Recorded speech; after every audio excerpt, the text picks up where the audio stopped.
Hi, I'm Michael Lane. I'm the president of LiftPort Group. I'd love to introduce you to my team, and thanks for being a part of the show tonight. Um, John, why don't you take it? I'm Jonathan Connell. I'm some kind of an engineer. Been with LiftPort for I guess almost a year now, and I'm spending my time here developing simulations. I was born in England. I spent a lifetime in New York, and now I'm in Seattle making space elevators work.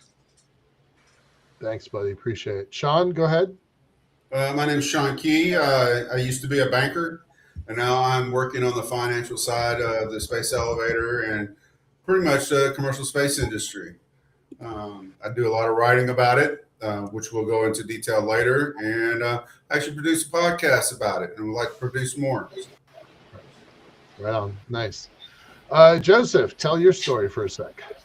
Hi, my name is Joseph Laran. I'm an engineering student at Penn State, and I'm originally from Washington State. So when I contacted LiftPort, it felt really nice to be able to come back to Washington and work with them. Here, I do a bit of engineering work, databases, and YouTube work, which end up actually being really important on our back end. Something that I really like about working at LiftPort, while I have a little bit of time here, I really like the creativity that it allows me as an individual and as an intern. I get a lot of freedom, and with that, they expect things in return, but I do get a lot of freedom to work here, and that is something that I really appreciate. The creativity, like I said, you're not just working on one little piece, you're working on a big scale here. Nice. Very fun. Very fun. We're going to talk to Joe Luttrell and Ryan later on, but why don't you guys give a 1-minute intro for yourselves? Joseph, Joe Luttrell, go first. Okay. Well, thank you, Michael. I'm Joe Luttrell. I'm the founder of a company called Cube, and we design micro-miniaturized electronics for space applications, primarily small satellites, but we also work in communications and delivery of payload to orbit. So yeah, that's us. That's what we do. We make things happen. We engineer and make things happen. That's what we do. Love it. Love it. Love it. Ryan? Hi, everyone. My name is Ryan Thill, co-founder and president here at Liam. So we're an AI company focused on enabling LLMs to reason over the largest and most complex data sets that we work with, and space is where we started. So we started building models to interpret X-ray data from Chandra, and then branched out to a pretty diverse set of data types now that we'll get into later. Pretty neat. Pretty neat. So this is part of the team. I want to be clear that Lauren, Key, Connell, and I are the core team at LiftPort.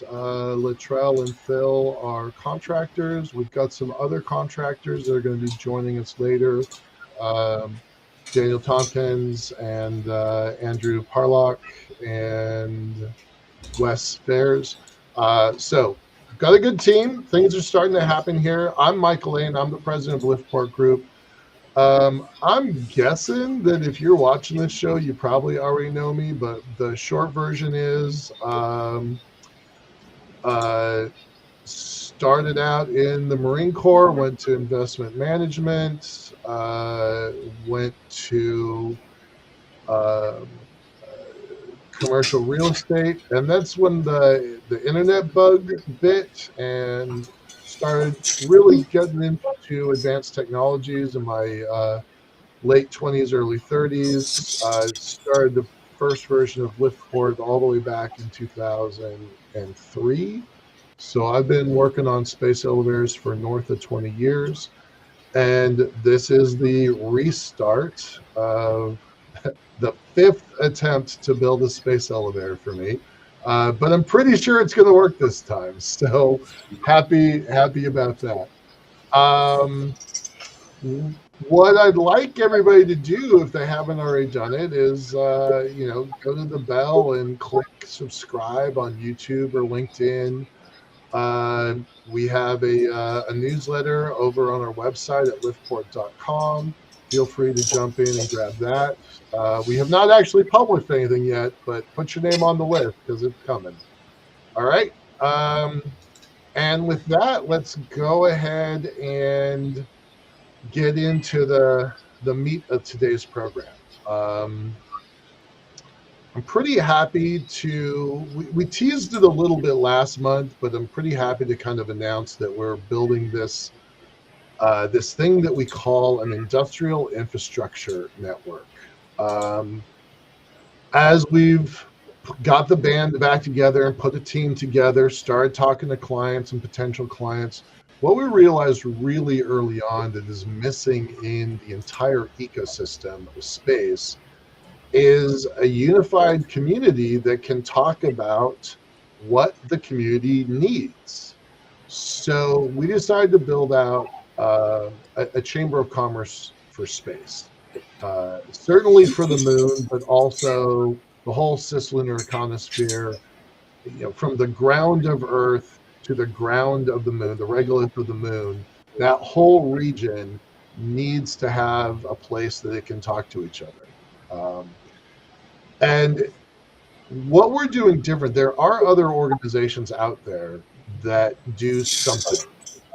Open Luna Foundation does a great job. For All Moonkind does some cool stuff. The Moon Village Association, Mars Moon Society, they all do good things. There's a really great group that Michael Castle-Miller is working on with the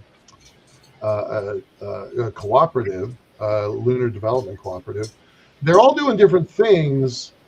And so we wanted to just kind of carve out a piece because what we found was the industry was just reinventing the wheel. And that's not a figure of speech. If you're a rover company, there's been a lot of rovers on the moon and Mars, but every rover company is basically reinventing the literal wheel for a rover company, for a rover. So what we decided was there needs to be this connective tissue for the lunar economy, a place where people who are building off-world infrastructure can find each other, coordinate, and let's face it, shake hands, do business together. It's important to note that this network that we're building is not a nonprofit. It's actually a product of LiftPort. We're considering spinning it out as its own separate corporation. We haven't made that decision yet, but it is a product of LiftPort. And the reason it is because we have skin in the game. We care about this ecosystem, and how it develops is important to us. If you're going to build an elevator on the moon, a transit system, and a space station, L1, and another station at Sinus Medea on the equator, you better be pretty good at working with other people. So that's what we're trying to do, is coordinate this stuff. We look at the actors in the sector: academic, civil, defense, and commercial. I call that ACDC. But we also don't want to forget that there's a lot of NGOs out there. So ACDC and N. And what we're trying to put together is this marketplace of tools and features. So there's the things that you need, the asks that you need of the community, and the things that you are offering to them. So it's an intentionally gated community. Membership requires at least one of these three things. You got to have 5 people. You have to have $250,000 in revenue, or you have to have $1 million in assets. Those are not negotiable. You have to have one of those. And you also have to pay a fee to be in the club. So it's $1,000 a month. That is intentionally gating, but it's a pretty low gate for folks who are trying to do something on the moon. So with that, I'm going to turn it over to Sean. And I want you to think about this one thing. Who do you know in the lunar development industry that should join our network? We're going to put links up here in a moment. Sean, go ahead. Yeah, and piggybacking off what you're talking about with the network, I think you laid out what LiftPort does and what we're looking for. But then there's a big gap, especially like where is this product coming from that has to go to the moon? You start off in Seattle, ship it to Florida, be launched up to low Earth orbit, then catch a tug, go up to lunar orbit, and then down. We can bring it down. The only other options is to do that same process, very costly, and just blow it on up there to catch a tug and send it to the moon. The price points are very high, and LiftPort, we're very confident that we have a price point that can be competitive with anybody, including the big one down in Texas, Mr. SpaceX, and from bringing it down from L1 down to the lunar surface, and vice versa from the surface up to L1. Eventually over time we want to be able to bring stuff off. So, but we focus on that part from L1 down there to the surface. But we also need partners to come on to work, come up with deals and stuff, so we can fill in those gaps and complete this whole entire supply chain, this whole entire ecosystem. I mean, not only just the hard tech, we're talking about soft tech too. We're talking about insurance.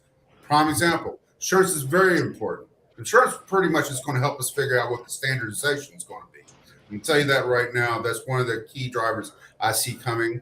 I'm talking with a company that does non-equity debt for financing. They might be interested. And that's a very lucrative tool, especially for infrastructure. Folks, infrastructure is a very costly enterprise. VC capital is not really geared up for long-term infrastructure keys. So this is a very powerful asset to have. Right. That. I know we got a siren going on. We'll just let it pass for a second. That's the fun part of being live. But yeah. There we go. All right, whoever caught it, thanks. But yeah, back to the network. It is a very powerful idea. It's even more powerful when people step up and contribute. You're going to have access to information. Sometimes you don't have to reinvent the wheel. And that's the part I like. You don't have to reinvent the wheel. Right. Folks, you're wasting a lot of time, a lot of resources, and a lot of effort doing stuff that you really didn't need to do in the first place when you just can be a part of a network and have access to some of it. Talk a little bit about standards. Why do you think that matters? What does a standard do for logistics? And you have a logistics background, so you should talk about that too. Well, let's take an example like a tug come to the L1 station. If we don't have the same hookup, how are we going to connect? That is a standard. That is a standard. If you're going to connect from Earth and to low Earth orbit, and you have to connect with a tug, how's it going to connect? It has to have the same type of connection. That is the standard. I personally like a universal connection because, in international waters, if something goes wrong, you have an obligation to help. And the same thing here. If something goes wrong in space, you have an obligation to help. But if you can't connect, the only thing you can do is tow, and there might be a catastrophe on board. That's the reason why standardization come in.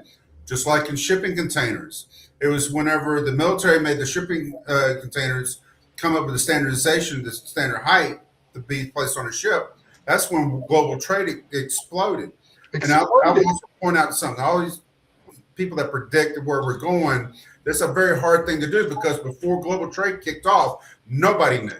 Nobody knew what was going to be the next big thing. Nobody knew how the economy was going to evolve. They still don't know what's going to happen in space. But I guarantee you it will happen once we get more standardization and make it more repetitive and lower the cost and lower the risk. And that's part of the reason why this network is so important. Because more people come on, we agree to certain operating principles and the sizes and the structures and SOPs and procedures. We lower the risk of operation, which is a big key. We can repeat processes with lower and lower chances of deviations or a disaster happening. That's very, very important. And then boost confidence from the economy, the Earth-based economy, into the space economy.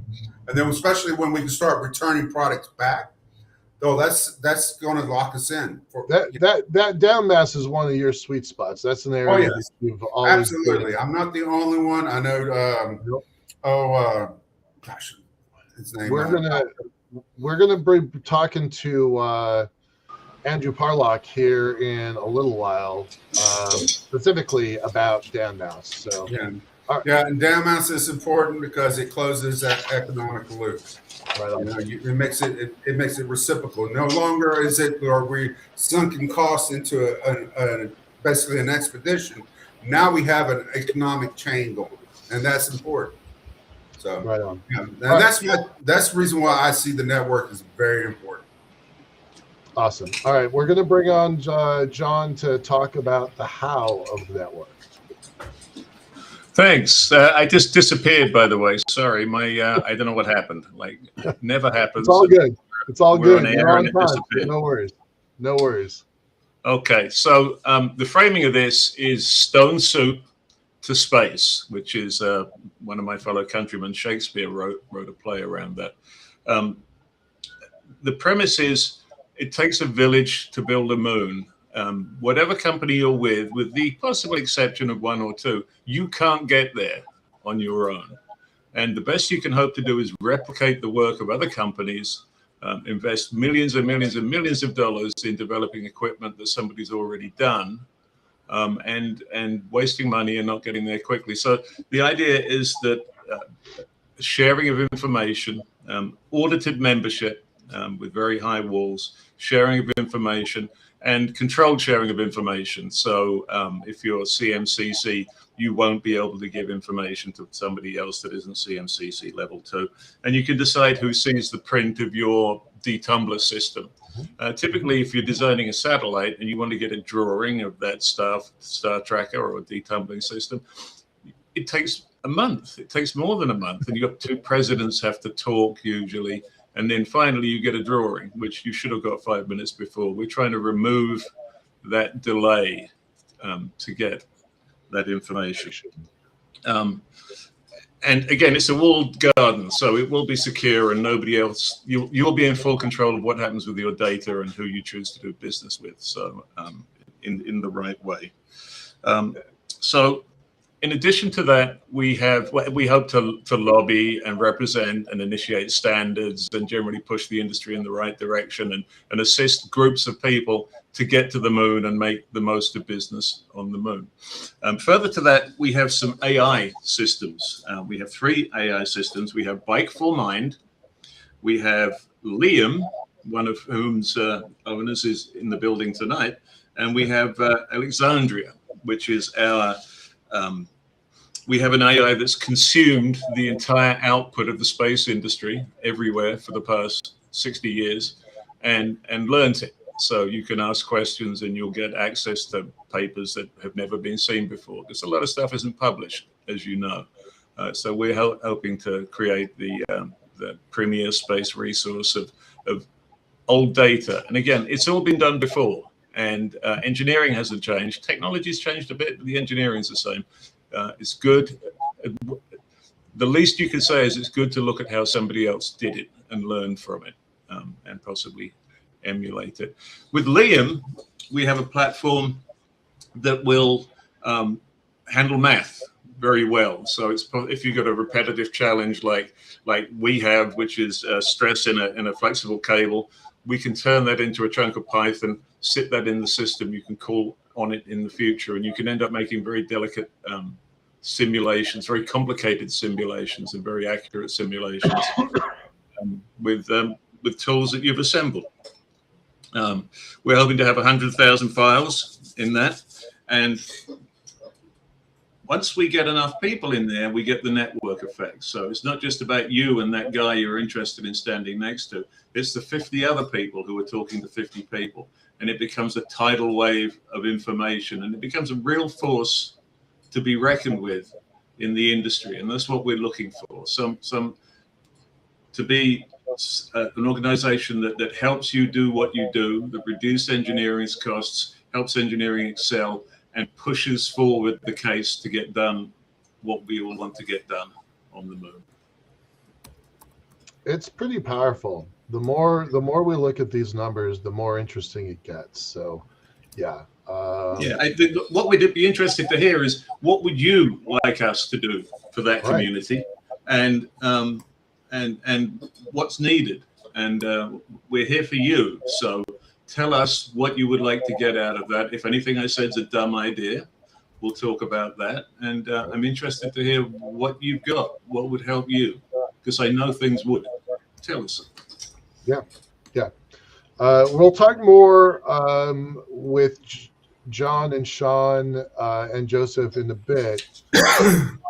And we're going to get into some of the engineering that we're working on. I know that our fan core is really more interested in building a space elevator. So I don't really want this to be an ad for the network, but we think that the network is pretty dang important to building the elevator, right? We've all talked about it, and it's a pretty essential tool for this larger task. So we've done a lot of work on the elevator, and we're going to talk about some of the tools that we've created in that process this last month. But we're really trying to highlight this new thing that we're building. And I'm going to do a screen share and take you on a quick tour of the tool. We are going to, I want to make sure everybody's got the address. It's Noumenia.space, Noumenia. For those that don't happen to know ancient Greek, that means new moon.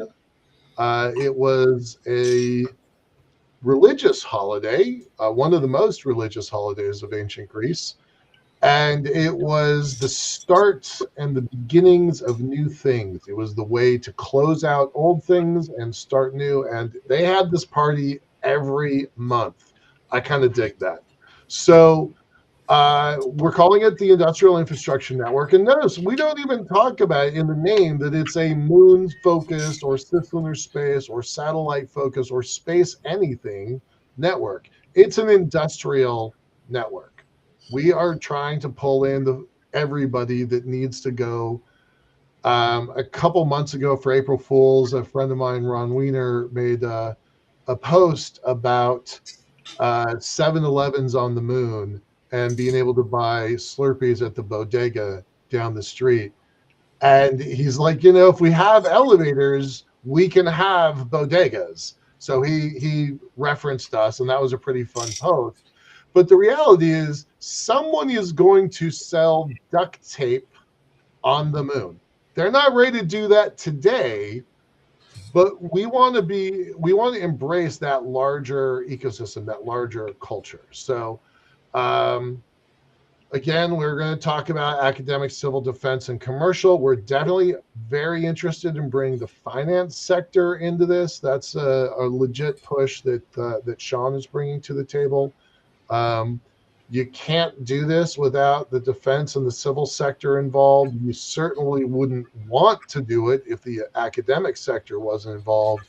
But it's going to be the commercial sector that drives this. Down mass, in-space assembly and manufacturing, tugboats, energy systems, data centers, all of that is going into the sky, and we want this network to be a part of it. By our internal numbers, there may be between 7,000 and 12,000 companies in this sector, and it's growing every year because the Artemis Accords and the nations that are signatories to the Artemis Accords are pushing their own lunar agenda. It's really quite amazing. So we want people to be a part of it. We're sick of this siloed innovation. We're sick of this scattered planning. We want people to be able to share. We've got Joe Luttrell on this call. We shared files with him. He shared files with us. We built a satellite faster because we shared information. That was really kind of the first real breakthrough that we had with that this idea was a good idea. So that was months ago.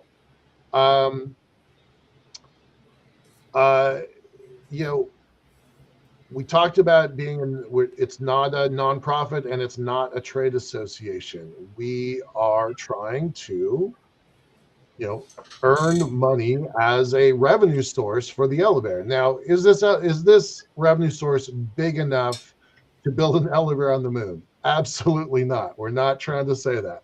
What we are saying is pull the community together, put a little bit of a gate in there so that the folks that really are building infrastructure are the folks that are in this in the system. We are definitely Luna-centric and lunar orbits, but we would love to have folks in the satellite industry that are just going around in circles around the Earth. I mean, they're valuable partners, and we couldn't be where we are if they hadn't done what they're doing. This standards moat we think is really important. This network effect and this data moats. These are real assets. As John talked a little bit about stone soup, but it's the idea that if we all contribute a little bit, the whole community has a feast, and that's really kind of one of our core ideas here.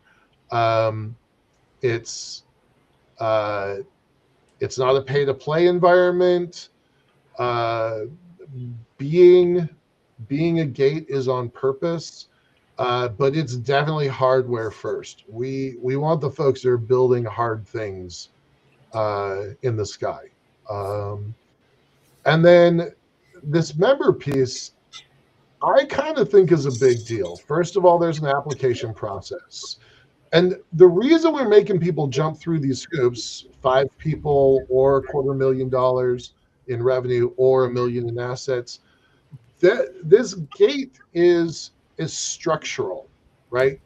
You want to know, if you join this thing, that the folks in the network are your peers, right? But this is a way that folks like Cube can sit in the same room as Lockheed Martin or Lunar Outpost, right? Which they don't get to do that often, right? So that's also, because we've been locked out. The early versions of LiftPort have been locked out of some of these systems, and I didn't want that in the system that we create. There is a process, set up an interview. We've got links here in the channel, but I'm also going to post my link to my Calendly account, so you've got that. And just come in and talk to us. Tell us what you're up to. There's a lot of stuff you get on day 1. There's going to be more stuff you get on day 7. There's going to be more stuff that you get on day 70. As more companies join the network becomes more valuable. It's the same thing that made AT&T a superpower. It's the same thing that's going to make this network work. One thing I want to point out here is the standards board that we're creating. That is pretty darn important. People are going to have to work together and figure out what the Lego connectors are between the systems. All right. Let me check time here. Do I have 2 minutes? Is that correct? Can somebody tell me if I've got 2 minutes or if I'm over time? I actually am not sure of that. We have a whole big back-end section. You're going to be able to adjust your board, what you're sharing with other people. There's a membership directory. We have 5 companies already in the system. There's 7 more that are pending. I can't name them, but you will all recognize the names when I say them. When you are in the interview, we'll tell you. If you're in the interview process, we'll tell you. But we're not going to say them online. But I will tell you, one of them is considering an IPO. They're big enough to consider an IPO, but they haven't run it yet. And one of their reps was in front of the NASDAQ offices today with a big rover. So that was pretty neat. And another one is working on asteroid mining. That is a name that you would all know. And another one is a refueling company that is a name you would all know. So we've got some pretty big folks that are flirting with us, and they haven't committed yet. We're going to talk to somebody that has committed later today, but I don't know if they're going to say it online. So somebody in the system has joined, so we're pretty excited about that. The content library is important. John already talked about that. That's going to be a huge thing. Being able to communicate across teams is important, and to other folks in the network. So with that, I'm going to stop sharing and come on back. Oh, I'm over. Damn it. That is not what I wanted. Thanks, Joseph. All right. Done with that. Wait, what is happening here? Stop sharing. There we go. All right, let's move on. I did not mean to go over. That's a little frustrating. All right, Ryan, you're up, sir. Did I go How's it over going, Mike? 5 minutes? Did I really go over 5 minutes? All good. No, it's not. You got the gift. You got the gift. Joseph is just scowling at me on the other screen. All right, go ahead. Go ahead, Ryan. Awesome. Well, yeah, Mike and LiftPort team, thanks for having me here. A little bit about Liam. We're about a 2-year-old company. As I mentioned in the intros, we started with this idea that, language models are incredibly powerful. Obviously, there's a ton of innovation that we all see in the AI world, but there are obvious limitations when it comes to the really large, complex, often numeric data sets that we use in the physical world. And so we started our research for about a year working with Chandra data and trying to get language models to natively interpret that data and give physically meaningful answers and not just hallucinate.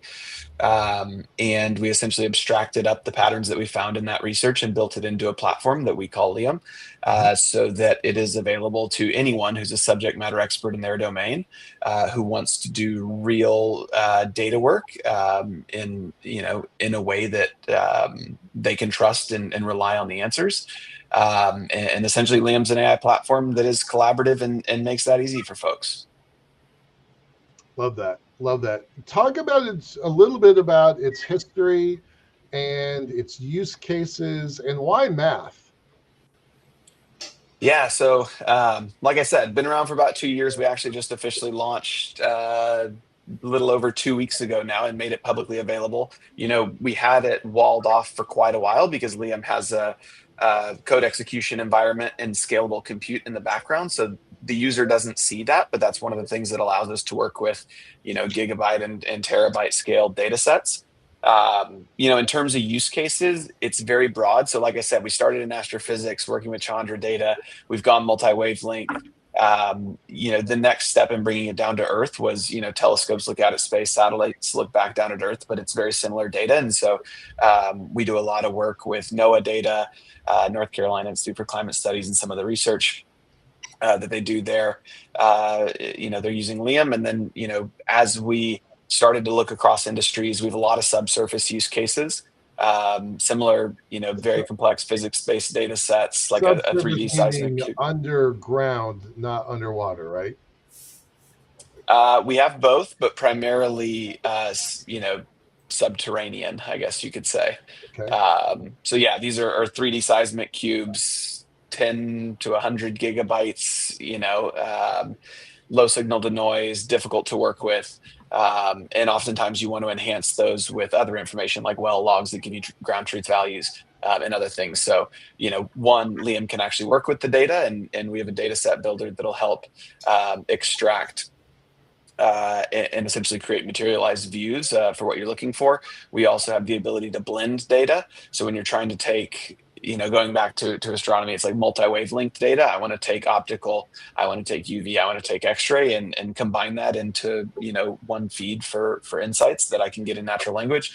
Liam will do that for you. And then, the tools needed to work across these data sets in a reliable and repeatable way. We want to pull as much math out of the LLM as we can and build it into reusable tools so that they're reliable. So a bunch of use cases. I mean, when we launched, we've had thousands of people come in, about 250 people sign up, dozens of industries, even ones that we had written off, like healthcare. We thought, oh no, data's too sensitive. And then all of a sudden we have genomics data and blood samples.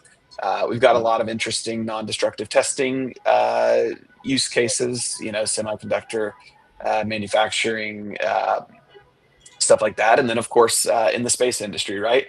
working with you guys. It was awesome getting to work with John on the calculations for the lunar elevator, and taking all the work that you had done and all the Excel notebooks and all the documentation that you had. And one of the great things with Liam is you can just point at that and say, hey, will you build this into reusable tools for me? And then that becomes the foundation upon which you can build additional tools that do further analysis, which is what we did for the lunar leg after you had already done the earthbound leg calculations. And so I'm going to throw something in there because I think it's important.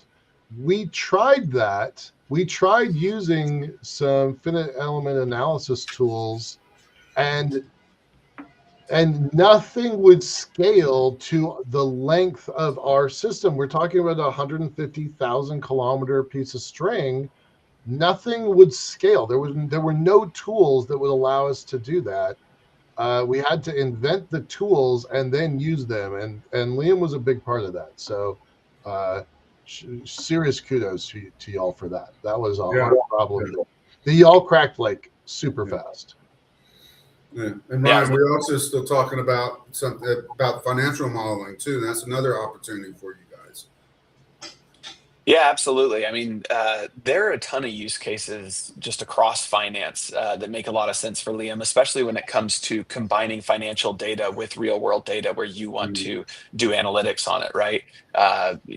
Weather forecasting and how that affects the maritime industry, or maybe for you guys with launches, looking at some of the external factors that would affect the economics of what you're doing.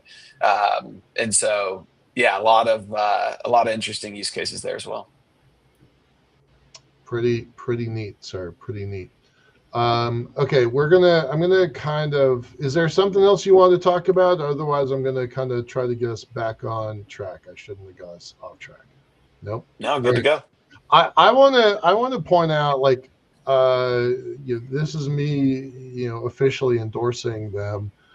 Go in, kick the tires, go test it out. If you like what you're seeing, Liam on its own is pretty badass. And then if you if you think that it makes sense to be a part of the network, that's actually going to be an even better system. We're going to have a white labeled system for LiftPort. It's going to be a bespoke tool that our community can use that's all focused on data, and they're going to be running that 100,000 file database as part of it. So Liam on standalone is pretty cool. Liam with the network is supercharged. So pretty happy about that. Y'all have been great. And again, another shout out, super responsive. We've got a back channel to their Slack team, and if there's a problem, they react. And they're also, when there's a new use case or we hadn't thought about that. Like, we ask for something and they're like, oh, let me write that down, and now it's a ticket. Now they turn it into a feature. So yeah, right on. Thanks a lot, Ryan. Appreciate it. Thanks for coming on. Enjoy your evening. Yep. Thanks, everyone. Good night. Bye-bye. Yep. All right, we're trying to get back on schedule. So Joseph Lauren, come on in. Let's kind of tighten it to maybe 3 or 4 minutes. 3 minutes, 4 minutes. Okay, I will try my best. First off, I agree with everyone. Liam is great. I've used it in an academic sense and now in a professional sense. I love it both places. For anyone who is looking for an AI, I truly believe that it will suit pretty much any use case, and I think that it is great. Moving forwards, I've used it in a few other AIs for projects like creating a library of our YouTube channel. It's 19 years old. It has a bunch of videos on it, hundreds of thousands of views, hundreds of hours of content, and there needs to be a back-end library for it. It's not glamorous work by any means. I'm sitting here in front of a computer working with AI to get this done as fast as possible. And a great way to do that is agents. That's something that we've learned as a collective group over time. Agents do Bike for Mind, Notion, Liam, any other AI. We really have learned it and how to put all that stuff together to get our tasks done correctly, but also efficiently. And you had almost no AI experience and no outside of agent schoolwork. experience at all. Outside of schoolwork, not a lot. Yeah. I've had AI teach me things before, but that's pretty much as far as it goes, to be Cool. straight up. Talk a little bit about the harmonics class and your individual project. So I'll start with the individual project. Up and coming in the next week or so, I need to find a project that is measurable, that I can get from start to finish, and I need to be able to do it and produce a product for LiftPort for them to go on, and it needs to truly be beneficial to them, because there's no point in me doing something that isn't beneficial to them. So as an intern, I do get that standalone individual hands-on work that a lot of interns do look for that don't get it. I know a lot of interns where their bosses will tell them go color in a coloring book for their whole entire 12 months or however long it is. And that's not what happens here. I actually get hands-on experience, and I'm really thankful for that. The engineering school, I work with John Connell, the lead engineer here, as I'm an engineering student. And we talked about what our challenges are, how we're going to address them, and just really how we get from point A to point B, what we've learned, any background we need to know before we go into this. And it's truly really helpful before talking with an AI or figuring out how we're going to set up these models to work. And I really talked about earlier how I'm personally getting hands-on experience. I believe that if there are any other students or people out there looking for hands-on experience, this is a great place to get it. Internships are internships. They're great to have on resumes, but what's better than just having an internship on your resume is getting hands-on experience. And this isn't a company that just accepts people from one area. This company has had people from Korea, Germany, France, Switzerland, the US. This is a great place for people to work. It's selective. I'll be straight up with that. It is selective. You need to have time. You need to actually put in your time. You can't just come work for 2 weeks or anything else, because that doesn't make sense to anyone. But if you have time and you're actually looking for something to better your career, this is a great place for it.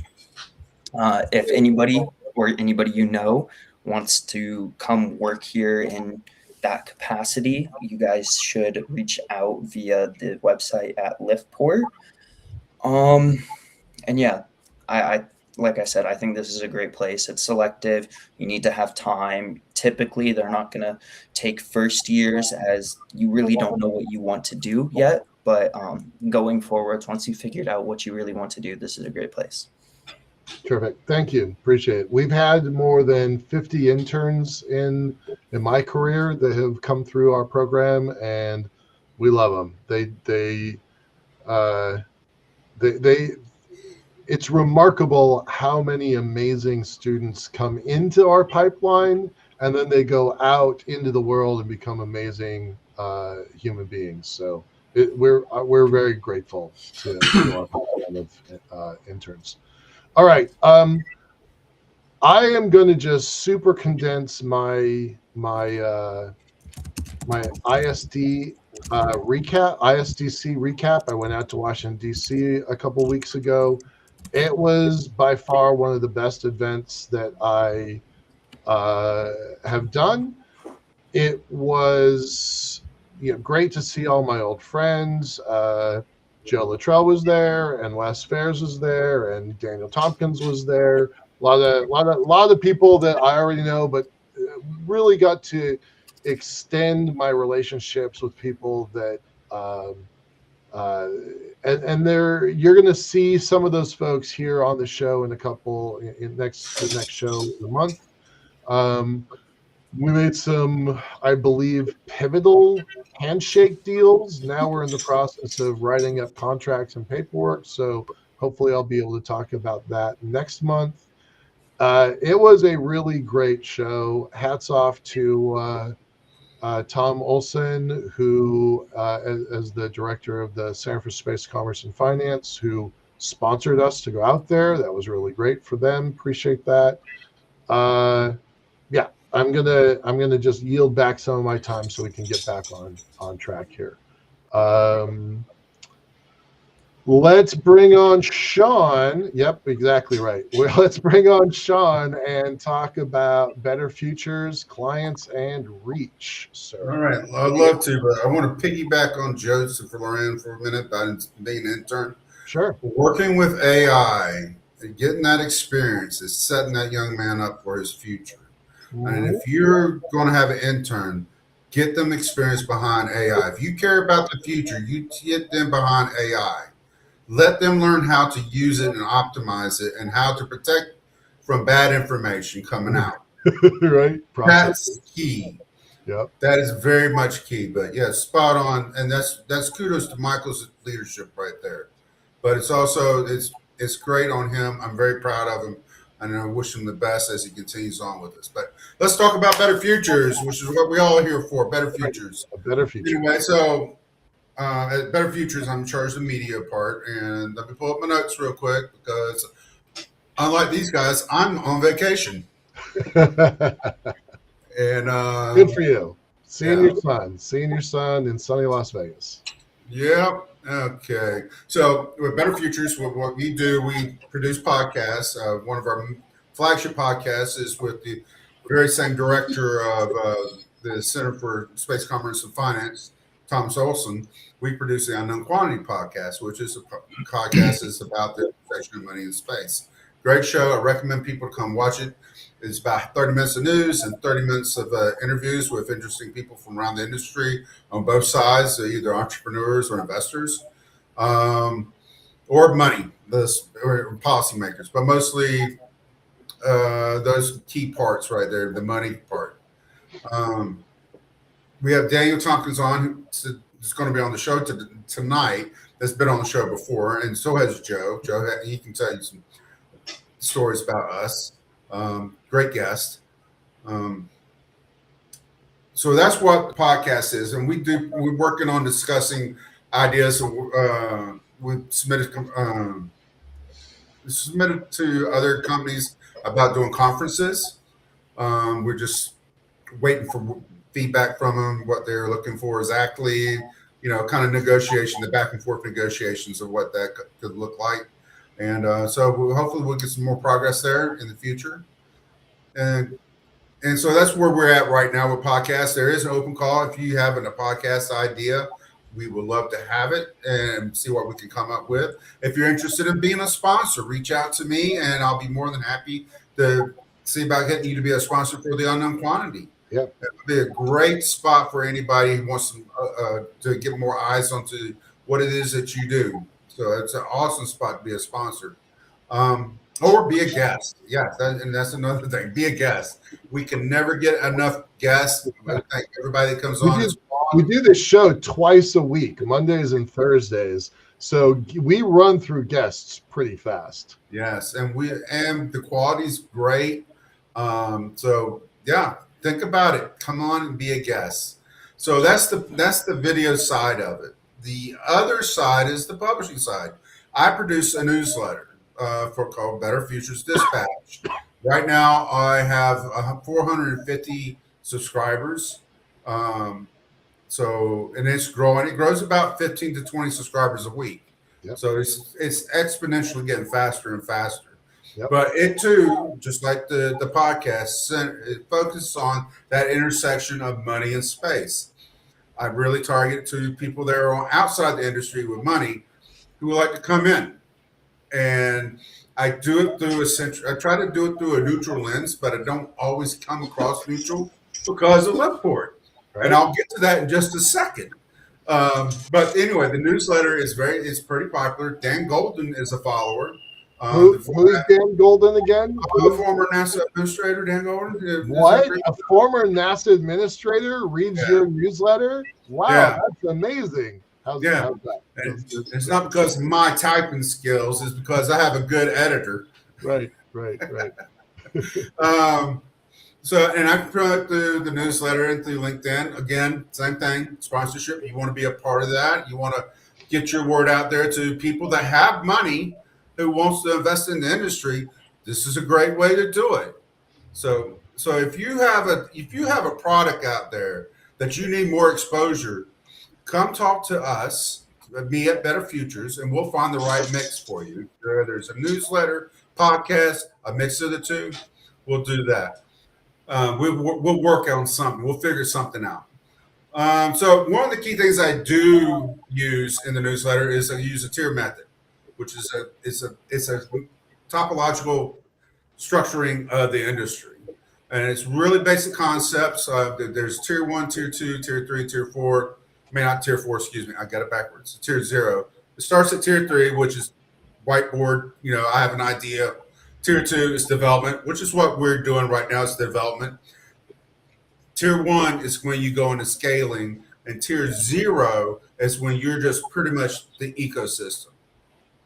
And speaking of ecosystems, which I'll get to in just a minute, this doesn't replace any kind of business financial planning, modeling, or anything like that. It is just an adjustment.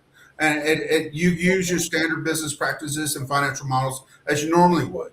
And you watch the risk levels come plummeting down as they go from tier 3, tier 2, tier 1 to tier 0, where you use normal models.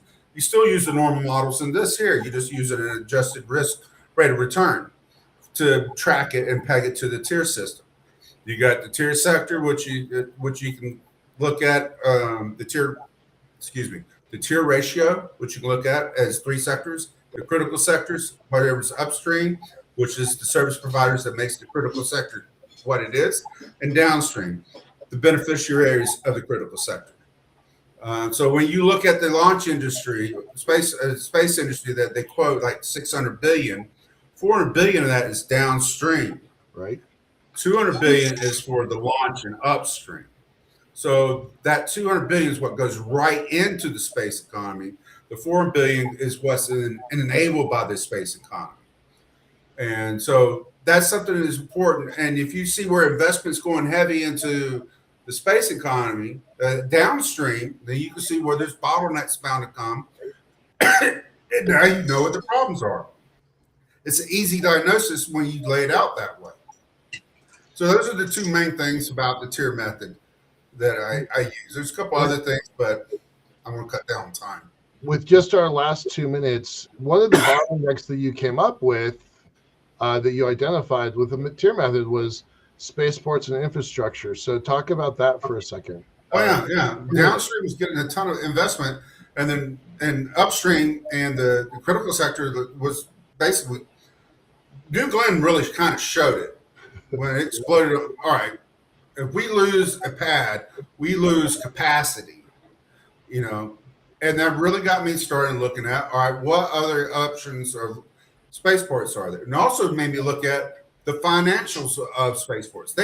Spaceports don't really respond to the traditional VC funding. No way. They don't grow on trees. Nope. Totally different game, folks. And so then, surprisingly, there's a lot of projects going on out all around the country, around the world. One going on in Kenya. I've actually, in the last couple of weeks since New Glenn, I have been inundated by spaceports companies that are interested in what I have to say. Yeah. So that's, and also maybe look at the financing models. And I had a financial firm that wants to look at non-diluted equity financial instruments for space companies. They really are targeting space companies. That's something coming along. We're actually going to have space insurance coming on to the show. They're key and pivotal to the development of the space economy, because if you, like Michael has always said, if you can't insure it, you can't build it. You can't build it. Yep. Well, if you can't insure it, you can't get a loan. Right. So that's important, folks. That's important. I'm really happy that they're coming. A few other things that I've been doing. I did write a couple of like economic zones, economic development zone report that talks about the economic development zones, like for cisLunar, LEO, for Mars, asteroid belts, and all that. That was an interesting project. I just want to give kudos where I got the idea from. It was from the infrastructure network, because whenever we started talking about it, I started thinking about, all right, what do we need? What are these economic development zones that would help drive and foster an ecosystem that would make this possible? And ladies and gentlemen, I'm gonna wrap it up real quick. We're running out of time. Right. It's the ecosystem that the network has and will create. Think about what SpaceX did. They didn't become a launch company that became the largest IPO of history. They became something different, and it was because of the ecosystem that they built. We can't build and match that, but we can build a network that can match that and people can use together. That is the importance of this. Yep. So I don't want to take it on more time. We got more people to come on. I tooted my horn enough. But again, think about the network. Hey, if you need to get your name out there, reach out to Better Futures or reach out to Michael or John or Joe. They'll get in touch with me. I'll be happy to come up with sponsorship deals. We'll figure out a package that works best for you. And thank you so much for your time. Thanks, sir. I posted your Substack account in the chat so that people can follow your writings. All right, let's bring on John Connell. Sir, you got 10 combined minutes for 2 topics. Okay, so let's talk about pull queues and bullwhips for a second. So we have a space, and at the heart of the space elevator is a very thin ribbon, a remarkably thin ribbon. The profile of the ribbon looks like this. So it's longer than it's wider than it's long, and it's very thin front to back. So we have that floating in space, and when we put a load on it or when we do something to it, the ribbon will move in space. Now, I said pull queues because one of the things that can happen with a polymer in space is if you hit the end of the pull queue, the pulse will go down the queue and hit a ball at the other end. And we call that a longitudinal wave. The bullwhip, on the other hand, would be a transverse wave, and we know what they look like. It's a wave running down the cable, looking like that. But there's something interesting going on. So we just worked out that the pull queue, the wave will be going down here. Transverse wave, this is the wave. There's another thing. I'm going to turn it around. You're looking at a wave coming at you. They can also be at this angle or this angle, and that's called polarization. It's polarization in mechanical systems. And what's really interesting is that there isn't a lot of work done on that, and certainly I don't think there's any work done on it in space that I can find. So we're walking on new ground, fresh footprints in new snow. So as has been said, we did what a space company does. We tried to make this work in FEA. And what we were told by the FEA companies is you can't get there from here because the problem is aspect ratio. The aspect ratio of that to 150,000 kilometers breaks the system. Our wonderful 18th century math was never designed stuff like that, so you don't get good answers. The best you can hope to do is slave a bunch of machines together and look at it. So we designed our own. Am I showing the can anyone see my screen? Not yet. Okay. No, I'm not seeing it. Because we really here we go. Gotcha. All right. Got it? This love. Yeah. Okay, good. So this is a view of the system that we built her, so we couldn't do it with the standard tools. So we've started building a digital twin with high granularity. And I'm just going to run through it real quick. So these yellow blobs are 2 points in space. The moon's on the left, the Earth is on the right, not to scale. We're looking at local disturbances. And if we were to, I'm going to start one of these loads in motion here. And I started it with a ridiculous load. We're hoping to do like hundreds and 500 kilograms a month in a load. So you get, when you accelerate very quickly, you get a big pulse going down the ribbon. The essence of this project is to control the pulse that you release by moving something, and that's sort of intuitive. But there, in order to keep within the stress limits, we have to start and stop gently. So it's all about controlling your acceleration. Regardless of what your load is, you've got to control the acceleration. So that's called damping in the real world, and we know about damping. But there's some other clever things you can do. I'm going to start another load. Now, what I'm going to do, I'm going to polarize this slightly, because that will happen with a twisted cable. And I'm starting load 2 now. Load 2 is on the right there. If these were 2 carriers going next to each other, and a carrier sent a pulse out because it started too quickly or started too slowly, we would be able to send a pulse out from a neighboring carrier to cancel that wave. That's how your headphones work, noise cancelling headphones. We could also have dampers on board each of our carriers, which would damp the vibrations. We also, there's a lot of variables in this. So part of our tether is going to be in sunlight. Part of it isn't all the time. So we've had to add ephemeris calculations. What part of the string, the ribbon, is in sunlight, and what part of the string is in darkness. We have to understand the speed that the wave will travel varies with the Young's modulus, and the Young's modulus varies with the temperature. So we have to do thermal simulations on this tiny little thread all the way along it. Well, it's in 2 gravity fields. It's in the moon's gravity field, and it's in the Earth's gravity field, and they vary. So we have to have that. But get further into it, there's more and more granularity you have to add to these things.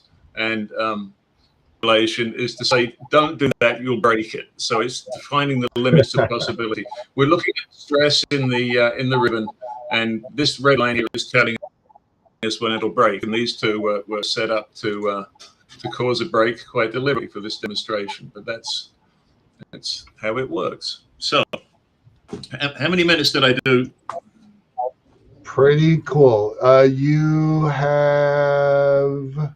All right, you're right on track. You can talk about thermal flux, space school, not broadcasting, space school, and multi-body orbital modeling.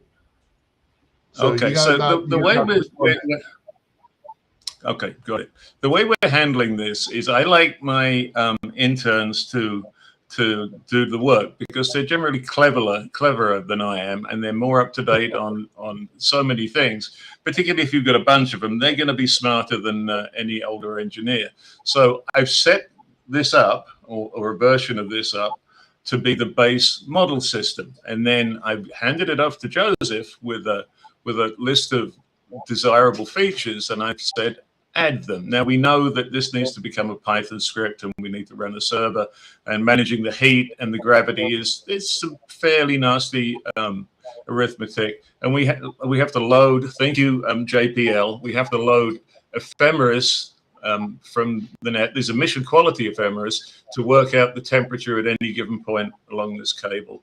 And then it's massive differential equations simultaneous to solve the instantaneous load at any given point. And that's what we're moving towards. So we'll have a system that can stop any problem emerging before. Like if we had a broken cable, we could probably stop further damage by sending a pulse in the other direction of the same magnitude. So let the interns do the work. We have training every week. to bring them up to speed. Joseph knows most of what needs done, but I'm interested in getting thinking in a creative way about how we turn those basic ideas into practical ideas. And what I want for the guy is to get a capstone out of this, and I want him to get his name on a patent too. That's what we're shooting for. It's because we think there might be a patent. We were going to broadcast this space school. We thought it would be really fun and interesting to our community to broadcast that. And then I vetoed it because there's some pretty interesting intellectual property that comes out of these conversations. So we won't be broadcasting those, but it's pretty cool. It's pretty cool stuff you guys are doing. Thank you. There was something else I was going to mention. We've been looking at stable orbits. You know, we need to hang out at L1 for a long time. If we're parking things, we've found some very interesting low maintenance, low energy maintenance orbits between L1 and L2. Thank you, AI, which we think are really going to help us in keeping things where we want to keep them. So there's a lot of interesting simulation work going on at LiftPort right now. It's a lot of fun. Right on. Thanks a lot, John. Appreciate it. Joe Luttrell. See, that's never confusing. We've done that like 50 times, getting you guys all mixed up. Send emails to the wrong people. Send Slack messages to the wrong people. There's 3 Joes in our circle, and then my middle name is Joe. So Joe Luttrell, thanks for being here. Let's talk about small sats. Yeah, no problem. Okay, let's see if this will let me share my screen. All right. There you go. Yep. So I just want to give a quick operations update of where we're at. It's been an interesting last few weeks, but things are moving forward. First, we did give this presentation at the ISDC. I need to put preface in is that we contracted y'all to build as a satellite for the world's first dedicated space elevator ribbon test. So that's called Fast Mover. You've been working on it for a while. We're really happy with it. So I just wanted to preface that. Go ahead. Okay. So, met with a lot of folks at ISDC, gave this presentation, which explains a little bit about how CUBE got started. And it went over rather well. Got a lot of contacts out of that, and maybe some more business. That's always the thing you want. You want to keep the lights on, right? So what we build here at CUBE, we really work on miniaturizing things. It was mentioned earlier that the spaceports are bottlenecks. Well, what you can ship on a spacecraft or on a rocket is also limited. I mean, we're building bigger rockets, and that's nice, but the payloads seem to be getting bigger and bigger as well. But if you miniaturize those payloads, then you have the opportunity to launch more frequently and get more data back. It's just a matter of building it that way. So we spend our time building micro miniature spacecraft. And when I say micro miniature, some of these do fit in the palm of your hand. They're about 2 inches square. Okay. We've also worked out, the API stacks to make this go, full automated data analysis and a virtual operations center. But we also build stuff, and we build deployment systems. We're looking at solving a problem, the last mile, I would say, for communications issues. The RF frequencies are getting bottlenecked. That's another huge problem. We're looking at how can we make lasers work for communications for very tiny satellites. And when we say tiny, we're talking a laser module that weighs less than 100 grams. So lots of little tiny things that we're working on. And with that, we're looking to get about 1 megabit per second through that. Not the big stellar things you see from SpaceX, but for something, again, that weighs 2 kilograms, being able to use 100 grams for your communications module is, we think, the right sweet spot to be. And then, of course, our on-orbit payload operations. We do a lot of materials testing. We've built the unit for LiftPort. We're going to be testing the materials that can be used for the ribbon itself. And then ultimately in the future will lead to more tethered sort of tests. So this is the first in a series. This will be, as Michael, you have said, like watching paint dry, because we're going to be stretching these things and really putting them to task over the course of 2 to 3 years. This isn't a fast experiment, but it is a necessary experiment. And one of the things that is coming soon and in development, we talk about our tiny satellites. We want to go one better. We call them microsatellites, and we're not quite ready to reveal that yet. Pretty neat So, stuff. really, that's it. I mean, you know, thanks, Michael. I appreciate you letting us do this. It has been a total, complete blast for us. It's been great. Talk a little bit about tracking, right? We've got to do telemetry. So our satellite is going to go up hopefully in November. There's been one pushback already. What's the plan for that? Where are we at with paperwork? What can we expect right now? Okay. Well, the wonderful thing about rockets are that when the paperwork stack is as tall as the rocket, you get to launch. So think about that for a moment. Our spacecraft are actually smaller than the stack of paperwork we have to fill out. Right.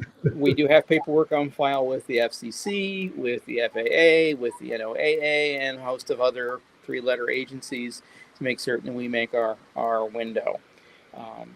Things are getting crowded. When SpaceX said they wanted to launch 1 million data satellites, I know that some folks at the FCC probably had mild heart attacks, right, because of the sheer volume of paperwork that will be. And everybody else, the small providers out here who know how the FCC works, we are having heart attacks because that type of system is going to bottleneck it even more. So we're glad we have our paperwork in. Hopefully we don't run into any problems with SpaceX or Blue Origin or any of the other big satellite constellations running roughshod over everybody else. Is there a update on our flight? We're flying on InnoSpace out of Brazil. Updates with the provider? They have transferred the rocket to Brazil. Last I heard was it was scheduled to arrive shortly. Once they have that, they'll start doing their checkouts. They've got a long way to go before they're ready for launch, but they're making the right moves and things look on target right now. Okay. How does separation work with that package you've got? Is it just like a Christmas tree like SpaceX, or is it spat out like a Pez dispenser, also like SpaceX? We actually have our own Pez dispenser. Let's see if I can grab this without causing a huge mess like I did at ISDC. Remember that? I do. Oh, that was so bad. Anyway, this is our Pez dispenser here. This actually holds the satellite inside the frame, and it bolts anywhere on the spacecraft in the payload section that they'll allow us. Usually there's a lot of math, nothing like what you're doing, okay? But there's a lot of math into how to balance that rocket so it stays straight as a pencil. I've seen them put concrete in some vehicles in order to balance them. But yeah, we can bolt anywhere that there's space for that, and then they run a wire to the main control system, which is based on all open standards. And when they say go out the door, they push a button, the door opens, and a spring throws us out. I mean, it's super sophisticated. Pretty neat here. We're going off of InnoSpace. Talk about their track record for our last minute here. Okay. Just so we set expectations, right? Yeah. So InnoSpace is launched once, their maiden flight, and as is the norm for spacecraft, the rocket kind of had it went out instead of up. Yeah. Okay. Well, it went up partially, then it went out. That's a necessary mistake to make, and I'm glad they made it on their first flight because now they can analyze what needs to be done to fix it. If you get it right the first time, you don't know where the gremlins are. Right. Okay, They're working out the gremlins. This next flight is going to be, I think, a very successful one for them. I think they'll make orbit. We do not want any gremlins on our flight. We're going up with your hardware. So you're setting up your own dedicated sats as well. So we're side by side with your system. So yeah, that's we have some Earth observation satellites that'll be right alongside you. Okay, right on. All right, Joe, thank you very much, sir. See you next month. See you next week. We'll talk again next week. All right. Sounds good. Thank you, sir. Appreciate it. All right. Mr. Dr. Tompkins, come on down.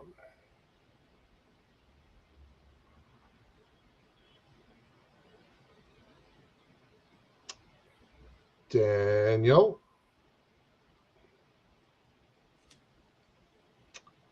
Daniel. Oh, are we skipping Wes? What? Did I miss something? No, we're not skipping Wes. Sorry, it's not Daniel's turn. I misread that. My mistake. It's Wes's turn. Daniel, you come on in a minute. There we go. Can everybody hear me? Yep. Cool. Well, I'll just jump right into it. My name's Wes Ferris. I'm a contractor now with the LiftPort Group. When it comes to securing and confirming property rights beyond national borders for space resource utilization. There's a good reason to this, and there's a reason that it factors all in. The space industry right now, especially the private sector, is spending a lot of time, resources, money on development of asteroids. It would be a lot more comfortable for everybody if everybody was secure in the fact that some form of rights can be executed on these areas that we're prospecting. I've been a boots on the ground advocate for private property rights in outer space. I'd say since the Bush administration, really, and it's at the time it might have been far-fetched, but there's always been a need for the past since 1967 to clarify the treaty framework surrounding celestial bodies. The Lynchpin Treaty was a disarmament treaty signed by the U.S. and the Soviet Union at the time, and now there's hundreds of other countries on board. Basically saying, one, no nukes in space, and two, whoever gets to the moon first can't annex it. So that forever closed out the options for countries expanding their borders into space. But it intentionally, very much so, left the concept of private property rights off the table. So nations can't make claims or exercise any supreme political authority over any parts of outer space. But the concept of the development of the private sector was, for good reason, left off the table. Yeah. So at the time, you had two nuclear spacefaring nations at the table at the United Nations. Why include something like property rights, which the two are diametrically opposed on? Right. So the ambiguity really needed to be. It's set for a while. It really needed to be clarified, and there was a notion espoused that, well, since nations can't, if you're a part of a nation and the nation signed the Outer Space Treaty, they can't claim it. So they can't claim any property rights, and neither can you because you're a subnational entity. That explanation needed to be dealt with. So I put forth a test of the Outer Space Treaty. I, as a private individual, 2003, began the process of I registered a claim of ownership to the 3 stars of Orion's belt in order to seek out the competent authority. It was a stunt at first, but there was a background to it. So I selected those celestial bodies because they're light years away and there wouldn't be any controversy. I wanted to track down and get an answer from whoever I could get an answer from as to whether this can move forward or not. So the way I posed the question when I finally got to the competent authority within the State Department for implementation of the Outer Space Treaty is not it's not that I'm seeking clarification. I want you to define what the Outer Space Treaty says. I'm not asking for you to grant, quote unquote, grant me any kind of rights or any kind of formal recognition or other like military backing or any other endorsement. It's just a simple question of this claim documentation that I have. Is it is a claim by a private citizen in and of itself a violation of the Outer Space Treaty? I know they can't bang a gavel and grant anything other than that. So the least common denominator was I got confirmation that no, it wasn't. The way I phrased it was there are other treaties for territory beyond national borders, like the Law of the Sea Treaty for the ocean floor, and the Moon Treaty, which attempted to set up a regime throughout the solar system, have very specific terminology that deny property rights for individuals and private entities. So comparing with those two treaties and the lack of language in the Outer Space Treaty, I was able to get if the Outer Space Treaty had meant to exclude private individuals, it would have clearly stated so. This year, I'll fast forward. I've tried to come in from Orion and work my way in towards the solar system. Second set of claims was to do with the asteroid belt. I've tried once every administration, at least. I've tried to get the same confirmation through the same process. That's an important detail. Once every administration for 20 years. It's so like sometimes it'll every Secretary of State since Condoleezza Rice. So at first it's not a fluke. Like if I just said, hey, I got the answer I wanted with Orion's belt in 2009, and then didn't do anything, the next administration could have easily could have reversed it, right? But it's the angle that I'm coming at it from is that I'm asking them to do the least common denominator, which is just confirm that it can move forward by saying it's not a violation. It does not violate. All right, so we got to wrap some of this up here. How many secretaries of state have you gotten documentation through? This would be 7. So, all right. So and I want to explain why this matters. I'll share the screen. Share the screen. Not that the Secretary of State has ultimate authority over space.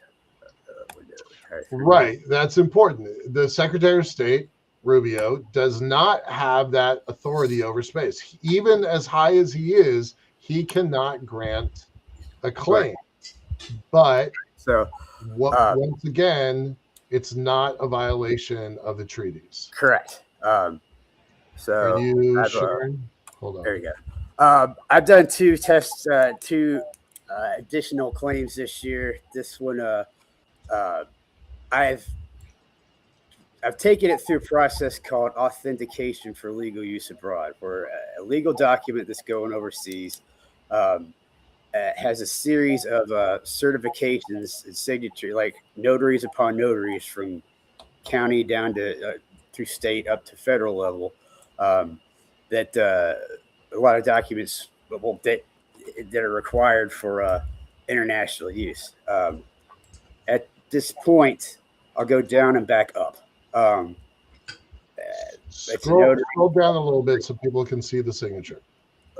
Yeah, so I'm going to have to force time to explain what this is and what this isn't. The Great Seal of the United States on this underlying document claiming ownership of an asteroid within the solar system. That doesn't it prepares the document for international use, so I could take it to the competent authorities in different countries and do it and get the same confirmation. But it doesn't grant anything other than the fact that at this point they do look at the document. And they have to compare if anything in the underlying text is inimical to the best interest of the United States, or I think they're going to get in trouble by violating a treaty. This doesn't. They won't issue this kind of certification. Right. What's had to happen over time is I've had to get their office in touch with the actual competent authority, and the competent authority in the U.S. for matters pertaining to the Outer Space Treaty is the Department of State, Bureau of Oceans, International Environmental, Economic Affairs, and Space and Advanced Technology Division, which I'm happy to report my man Craig Autry has just of yesterday become the head of that office. It's good to have friends in high places. All right. Ask me anything that I might have skipped. Yeah, I want you to scroll up to see the signature because I want people to know that that's a real signature. And I want to talk for 1 minute about this white paper because it's not just about getting the document. We also need to have backup and support. I've developed a white paper, basically rationally explaining the status of property rights under the Outer Space Treaty. I'm trying to do that in a manner which nobody can really argue that without a doubt space property rights can move forward, and this is part of it here. It will be, I'll hear it through LiftPort eventually, but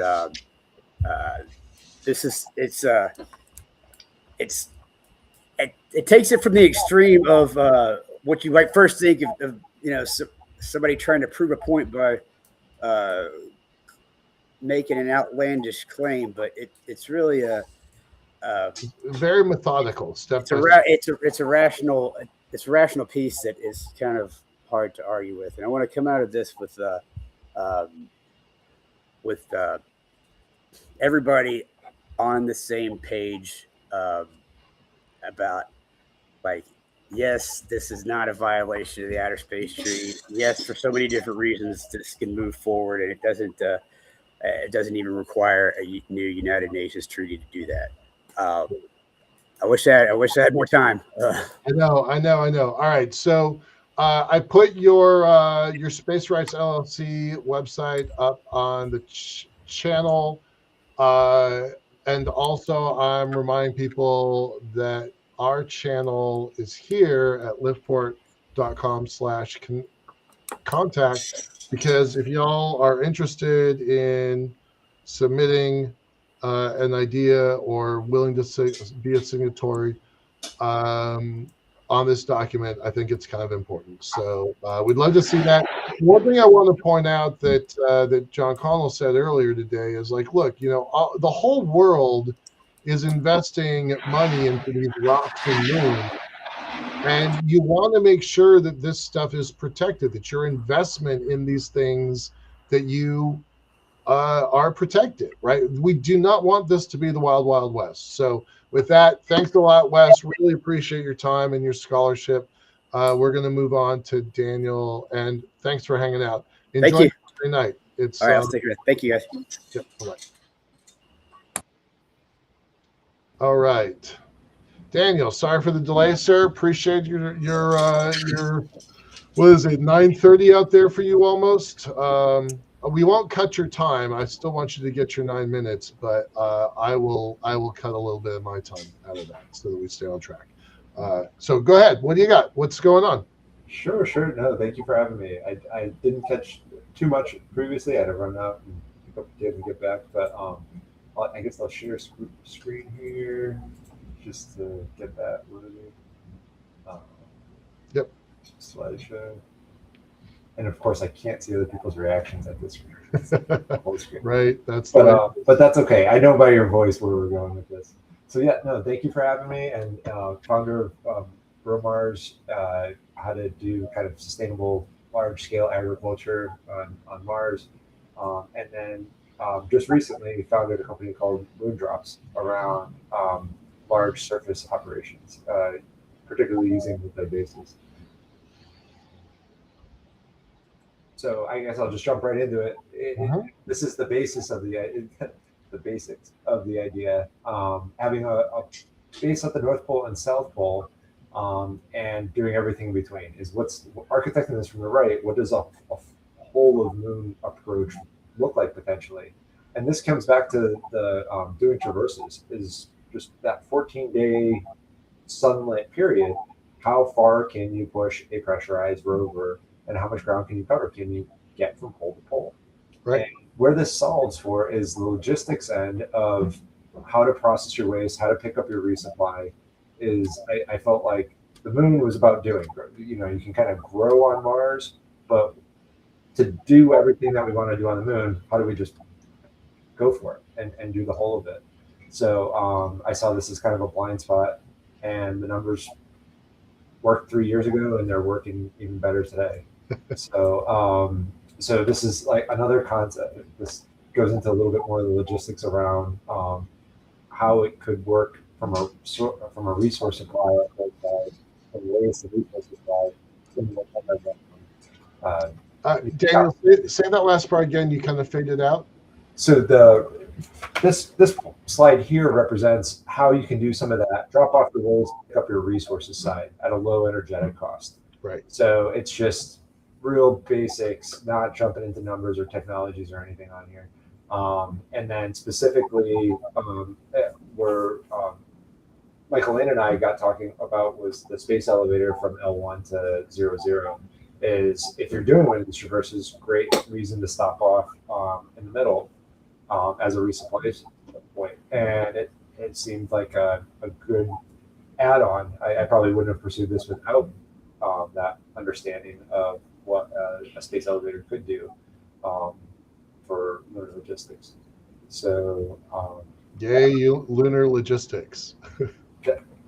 That's it. So I guess I'll just share those slides at the moment. But yeah, glad to have a conversation as well.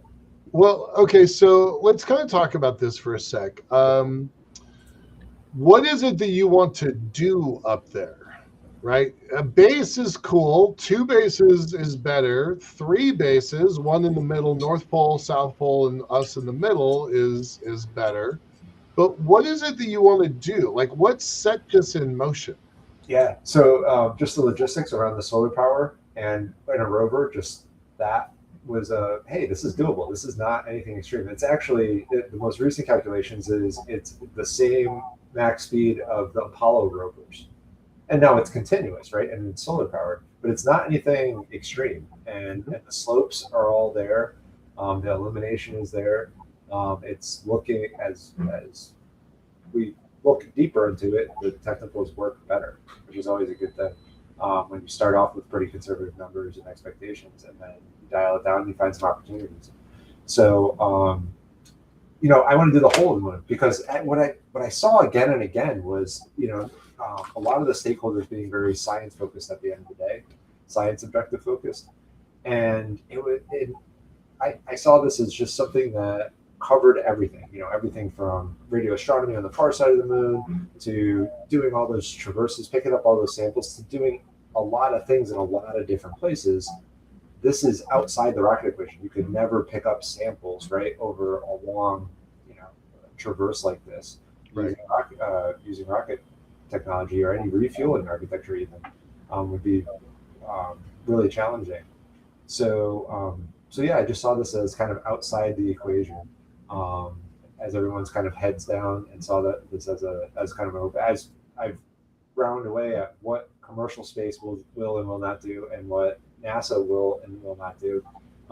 I've became uniquely aware of over the last 10 years of where kind of some of these potential blind spots are, technically and even kind of full picture. So yeah, it's an exciting one, just less than 6 months from concept to funded study. So the funded study is taking a very hard look at the thermal elements of it and the logistical elements of it, and it's checking out pretty well. So I want to talk about ROIs closing, because I got to tell you, that's not a common language in this field. It's a common language in our network, in our community, but it's not a common language in at NASA and some of the civil and some of the NGOs. So what's ROI mean to you, and what are you going to do? Yeah, I mean, if everything works out well, conservatively, this is less than $10 billion in costs to get it minimally up and running. And the return on that would be substantial, I think, even just from the sampling, the digital data and the physical data, physically collected samples, there's massive value, I think, in there. And then operationally, it's a huge one as well. So your starting point is $10 billion, but what's the end point? What do you do to get that end point? Yeah, so a lot of steps from here to the 10 billion of executing, but the value there in being able to sustain, have humans in the loop, in a very sustainable architecture, a very de-risked architecture that has a lot of national interest, being able to go past the Apollo sites, do platinum group metals, do helium-3 prospect, support helium. All the stakeholders. It's just how do you capture everyone and have a logistical system that can do so? Because if you can, why not do it? Why not do it? So that seems to be, where the value could be. And then how to do, radio strongly on the far side of them, just logistically supporting that, getting to that side. If you have architecture that enables that, it's potentially unlocking, right? Oh, now we can do this, that, and the other thing, right? Is we can do everything that we wanted to and dreamt to do, and it's not hundreds and hundreds of billions of dollars. If you have this type of supporting architecture, you can say, hey, you know what? You can actually support like 2 people doing some serious work on the moon for less than $2 billion a year, which is a big thing, right? I mean, okay, let me because we got to be good to our other guests here. Just really quick, I know that you had a pretty important meeting today. You were going to ask if you could share some stuff. Was that a yes or a no? Yeah. So right. Yes, I can share some more details on that, particularly around the North and South Pole regions. Share it fast. Share it fast. South Pole is always of interest. The North Pole, because of the topography, looks like a great way to capture a lot of energy, a lot of solar energy, and operate there. It's kind of a blank spot. It's a white space right now, topographically. So that's looking increase as part of this logistical loop and concept of operations. It looks like that's a way that we can capture a lot of power to do this, that, and the other thing. You're one of the few orgs that I'm talking to that's looking at the North Pole, and I think it's a missed opportunity. You have convinced me it's a missed opportunity. Yeah, the numbers convinced me it was a missed opportunity because the South Pole is hard. I mean, and a lot of people will say this quietly around, in the science community. It's like, hey, we could do some of the science and we could do it easier. And there are options at the North Pole to do it as well. But everyone's like Shackleton, right? Right. So I think it's a good opportunity, especially if you're trying to do the whole moon. Especially, hey, we're up there already. Whole moon philosophy. Like, I really want people to get that. All right, we got to cut you off, sir. I appreciate your time, Dr. Tompkins. Always fascinating to hear you. And is there, if anybody wants to ship something to the North Pole, you're the guy. So, or from the equator to the South Pole, or from right, the North Pole, right? It's bilateral. It can go both directions. The number is supporting both directions of operations. Cool. And very interested in collaboration on the thermal side. I think the thermal is a really missed opportunity. Really, we got to play in the same sandbox. The thermal sandbox has got to be equivalent. Otherwise, we don't really know what we're doing. Right on. All right. Thanks a lot, sir. Appreciate it. Thank you. Thank you. All right, Andrew, let's bring you on here, sir. Sean and I are hitting the same button at the same time. Hey, hi. Hey, guys. Dr. Tompkins was a great color guy for me. So Andrew Parlock, yeah. So I know Daniel. He's semi-local to me. I'm in Baltimore. So good to meet you, Sean and Jonathan. Andrew Parlock, CEO, co-founder kind of idea guy at Space Phoenix.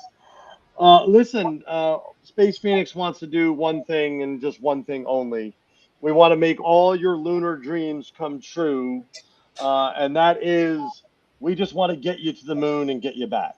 That's it. We're not gonna get in the way of your elevators, but we're gonna help you build them. Daniel and I have talked already about getting his rovers onto the moon. But I will tell you that is the third stage of where Space Phoenix is. So want to talk about three things here. I'm going to share my screen. I didn't really have my technical slides with me tonight, and I apologize. So listen, this is who we are. This is our stage one, right? So Michael and I talked earlier today, and gosh, we've been talking every day this week. Yeah, I think we've talked 4 times in the past 5 days. Right. You know, here's the deal, everybody. We're building logistics. Okay, that logistics initially starts what I affectionately call phase 0, but the first step, and it's just building small spacecraft. These are about 220 kilogram spacecraft that'll get cargo agnostic payloads up to LEO and back to Earth. You know, that's phase 0. That's, to be quite honest, with all the really difficult things we're talking about tonight, that's kind of the easy button with all the difficult things we're thinking about tonight. But you know, I kind of, where are we heading? And I apologize for this slide. It's not the most technical and not meant to be. But phase 1 is we build the on Earth, the terrestrial infrastructure, and the permanence in space, unmanned stations, right? Because we got to have refueling stations. We've got to have the ability to get up, get back. And oh, Michael, you mentioned a dirty R word before, revenue, right? we got to have revenue. We got to have profit. You know, this can't be an esoteric science mission. The science has already been done. We know that. Like that's why we're all talking, because the science has been done. I agree with you, Sean. So, so phase 2 is a couple different levels, but it gets us permanence in space. I think I've got the customer to take the first step at phase 1A. We're going to be signing an MOU in November. We'll talk about what that looks like in a bit. I'm not really at liberty to talk about it right now, but phase 1B and C is just the expansion of unmanned infrastructure in space that we can use for whatever we want to use, right? So we're going to need data centers. We're going to need refueling sites. We're going to need docking stations. We're going to need all of this stuff. And we're going to need to bring stuff up to low Earth orbit, or even high low Earth orbit, low mid Earth orbit, or maybe even L1. I think that's probably a little too far out there for Earth. But we're going to need this infrastructure, and that's all we're doing, and to support all of this stuff. The next piece of infrastructure is phase 2, and phase 2 is really a cycler. Let's build a big craft that can get to the moon. That's it. Get to the moon, orbit, come back. Now, phase 2 has a couple of parts that we have to prove out, right? Yeah. First, we have to prove, can we do the cycler? I think that's relatively straightforward. Newton helped us there. But then we have to refuel around Earth, right? And if we're doing a cycler, we've only got about 75 minutes to refuel. So we have to rendezvous, refuel, and boom, we're back to the moon for about a day and a half to 2 day trip. Yep. Then we got to drop something off. Let's be super clear to our audience here. That's why you're on the call, right? Yes. That's cycler, because that is a missing piece of the ecosystem, right? That's it. You're the only person that's legit talking about a system, because we can't exist in the quote unquote vacuum of space.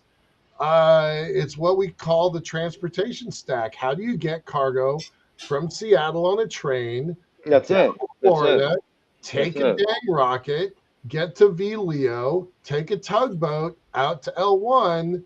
Everything is a specialized piece, and if we don't master that Lego-like handoff, Mm-hmm.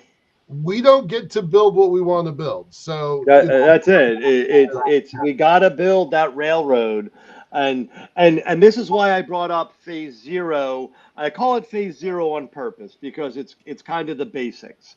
Without phase zero, there just is no. It's the foundation, no, right? Yeah, But but phase one, to build out phase one with the unmanned stations and the structure that can be utilized in low Earth orbit, that really is key. Only then. Now, listen, we can test the cycler, we can drop stuff, we can do all that without the orbital infrastructure on Earth, but it's not going to be efficient. It's not going to be something that's reusable. It's not going to be something that really is sustainable, right? So, going back to the cycler, we got to drop something off. We got to pick something up. We got to allow people to land and then rendezvous. And again, one of the problems with the cycler is, well, going around the Earth, you probably have 100 minutes in the way the orbit works, and you could do a big old loop around the Earth. So you can modify the orbits. But around the moon, I'm a little nervous. I feel like that's gonna be really hard. Which is why, Michael, I think your idea of L1 is so important, because you've got stuff at L1, and chances are there'll be a refueling station at L1 as well, right? right. Yep. So I think there's a real opportunity. And the more I think about it, and I was talking to my engineers today, there's probably a service module that's kind of left in lunar orbit, and Right. Yep. it helps us, push and pull. It's a tug. It's truly a tug. Right. Yeah. Yeah. So Well, so that's where we're going. I think I'm over time already. definitely Mrs. Parlick thinks you're overtime. So Mrs. Parlock, we had our date night tonight. I'm on the East Coast here, so a little bit later out for you guys. Yep. A little bit later out for you guys. Yeah, but that's what we're thinking. So if you'll allow me, Michael, we're putting a lot more technical slides together. Yep. You're on your way to Luxembourg to have a couple interesting conversations, and yeah, we're on our way to Luxembourg. we're going to be a part Sunday. of that slide deck, so we're That's exactly right. That's exactly right. Yeah, I'm going to Luxembourg, and the conversation I'm having in Luxembourg is not about Space Phoenix. It's about the partnership between what LiftPort wants to do on the moon and how Space Phoenix supports it. I'm done with these little isolated conversations. We've done pretty well in our seed round. It's now kind of time to open up the aperture a little bit and think about what this all looks like. Awesome. Thanks so much for supporting us. We certainly support y'all. I'm looking forward to the day when you white label one of your transporters with our Absolutely. logo. Absolutely. I mean, I just got to say that's my ego talking, but I want to have our. We're here for it. Spacecraft. Listen, I said that to my team yesterday. I said, Amazon has its name printed all over the trucks, and you can't tell me what the truck is. You just know it's an Amazon truck, but Amazon didn't make the truck. Right. I'm fine with that. I got no ego in this. I just want to make it successful. Right on. I really have enjoyed getting to know you over the last couple of months. Good luck overseas, and No we'll doubt. see you when you get back. All right. You got it, gentlemen. Thanks for giving me the time. Thanks so much. See ya. Have a good night. Bye-bye. Well, that is pretty dang exciting to me. That's pretty dang exciting. I'm not closing out yet, but as our guests are still on the screen, I just want in the background. I just want to do a shout out to them before they close off for the evening.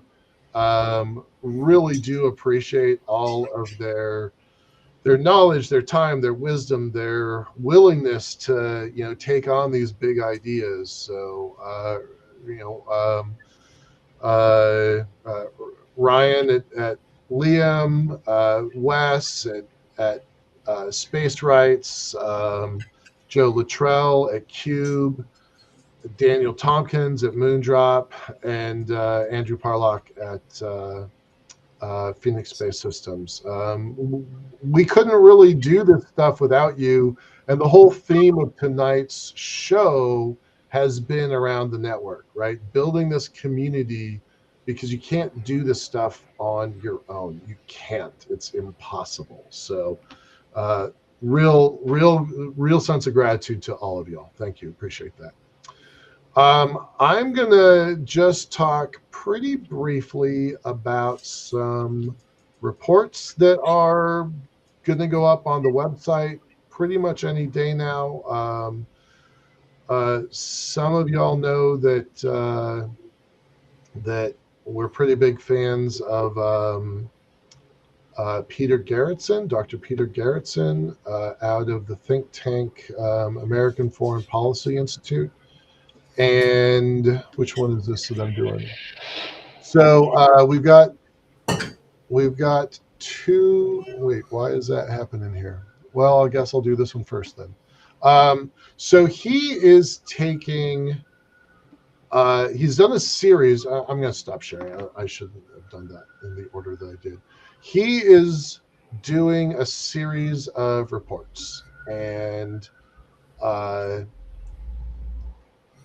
he finished one about a little over a month and a half ago, and it was focused on a really scary topic of what if you detonated a nuke on orbit.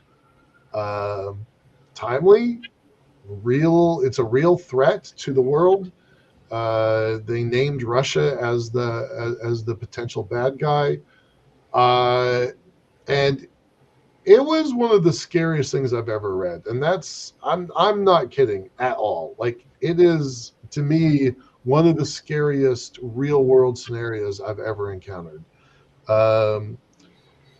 So that wasn't enough. He then went on and did a second report that came out about 3 weeks ago that was focused on railguns on the moon. And I'm guessing people on this show have heard Elon Musk talk about railguns on the moon. I'm very confident that he's going to have a railgun on the moon. Hell, he prototyped some of the earliest designs with his Hyperloop and his Boring company. So it's not like he hasn't telegraphed what his intentions are.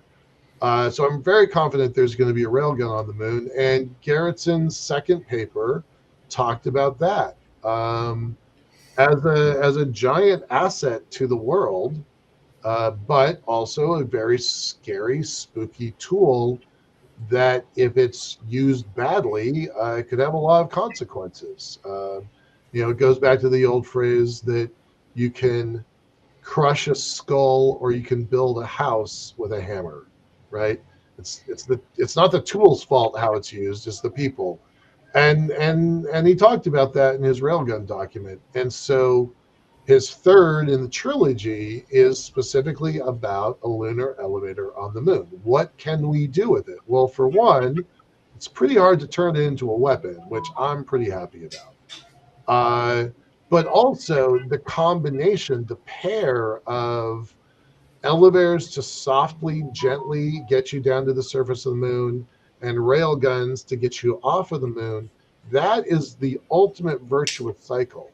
Each of those things are powerful and good by themselves, but if you have both of them, each one is a game changer, and then it's game changer squared, right? So he asked us to put together a series of documents for his next paper. So what I've got, and now I'm going to share it. What I've got are two things.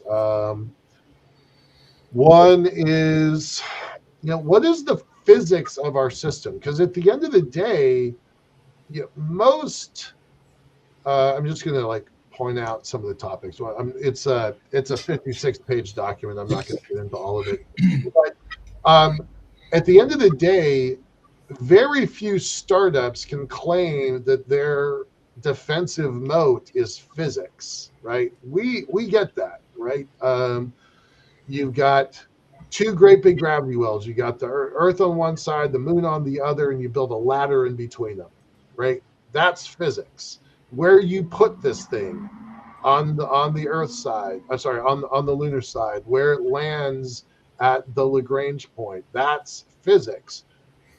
Our station does not require station keeping, which means every other station company is at an automatic disadvantage because of physics. We don't have to reboost our system because we're literally physically connected to the moon. We don't have to do reboosting, which is a giant cost savings and also expansive development. I believe, and I've said this lots of times, that when we build the NCC 1701 Enterprise, we are going to construct it not in Ohio, but at L1, right? So that's what this document is about. It's really the physics of the system that give us so many advantages. And, the idea that there can be only one, that, if you drop off the ribbon, you get a free return back home to Earth, or you get a free return back home to the moon, depending on which way is home. That it's a fort in the middle of at the top of two hills. You've got this lookout component there that the national defense is going to be really interested in. So that's document one, is to just describe as simply as we can a very complex system. It's pretty cool. It's definitely still in the rough draft stage, but I think it's going to be eye-opening. I think when I'm done, it's 56 pages now. I think it's going to be about 2/3 of that. There's more in here that's fluffy that I don't want, so that's going to go out Monday morning to Garrettson, and also the other one. The other one is this one is completely done. It's 19 pages. It's much tighter. It's kind of more the way that I'd like it to be, and it is specifically for what is the infrastructure we need for American space power. Like, this is for an audience, the think tank community in Washington, D.C. that is advising Space Force, Air Force, Army, Navy, Marine Corps, National Reconnaissance Office, the spooky side of NOAA, right? That's what this document's for. So, as a former U.S. Marine, I'm not going to apologize for that. Some people are not going to like the flavor of this one, but it is real, right? This is a real thing here, and I'm not gonna share the document because Garrettson wants us to, keep this stuff a little on the quiet side right now. And what he's going to do is he's going to take the pair of these documents and then put his own spin on it. So it's not going to be released in its current form. We'll put it up on our website once he's done. So he will get to see what we think. And then, as a former U.S. Air Force Lieutenant Colonel, retired, he's going to put his spin on our spin. So it might look differently than what we're seeing right now. But, we try to tell them about, look, there's a difference between a centripetal elevator, which is an Earth elevator, and a gravitational elevator, which is a lunar elevator, that it can be built now with current technology. One of the things that was particularly interesting was going back to Garretson's first document, a nuke in orbit. Well, there's a lot of radiation there. Flying a new satellite up is actually not super effective because it's also dosed with radiation. Whereas if we could reconstitute that capability from outside the radiation zone from L1, that's a giant help. So with that, I'm going to close down. That is the evening. Really want to say thanks to my tremendous team, Jonathan Connell, Sean Key, and our much loved intern, Joseph Lauren. I'm Mike Lane. I'm the president of LiftPort Group. I love having your support. I'm really grateful to y'all for being a part of this. And thanks, y'all. Appreciate your help. Peace out.